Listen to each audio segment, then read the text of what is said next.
নমস্কার বন্ধুরা, শখের রান্নাঘরে আপনাদের অনেক অনেক ভালোবাসা জানাই। আশা করি সবাই ভালো আছেন। আজকে আপনাদের সঙ্গে আরও একটি নতুন রেসিপি শেয়ার করব, বিনা মশলায় লাউ রেসিপি। লাউ তো আপনারা অনেকভাবেই রান্না করে খেয়েছেন, কিন্তু এইভাবে একবার বানিয়ে দেখবেন, খুবই সিম্পল এবং টেস্টি। আপনারা ভাত বা রুটির সঙ্গে খেতে পারেন, খুবই ভালো লাগবে খেতে। প্রথমে লাউগুলোকে ডুমো ডুমো করে কেটে নিয়েছি। কড়াইটা গরম করে নিয়েছি, এর মধ্যে তেল দিয়ে দেব, কিছুটা পাঁচফোড়ন দেব, কিছুটা কাঁচা লঙ্কা দেব। এবার কেটে রাখা লাউটা দিয়ে দেব,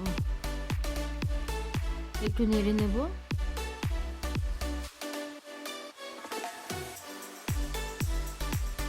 সামান্য লবণ দিয়ে দেব,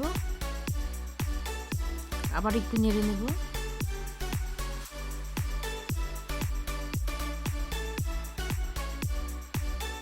লাউটা আমার কষানো হয়ে গেছে, এর মধ্যে অল্প জল দিয়ে দেব, একটু নেড়ে দেব। তরকারিটা প্রায় হয়ে এসেছে, এর মধ্যে কিছুটা ধনেপাতা দিয়ে আরও একটু রান্না করে নেব, একটু নেড়ে দেব।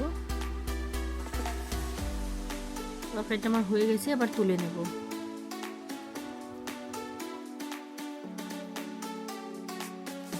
বন্ধুরা, রেসিপিটা ভালো লাগলে অবশ্যই লাইক, কমেন্ট, শেয়ার এবং সাবস্ক্রাইব করে দেবেন। পাশে থাকা বেল আইকনটি ক্লিক করে দেবেন, পরবর্তী ভিডিওটা ছাড়ার সাথে সাথে যাতে আপনাদের কাছে পৌঁছে যায়। ধন্যবাদ।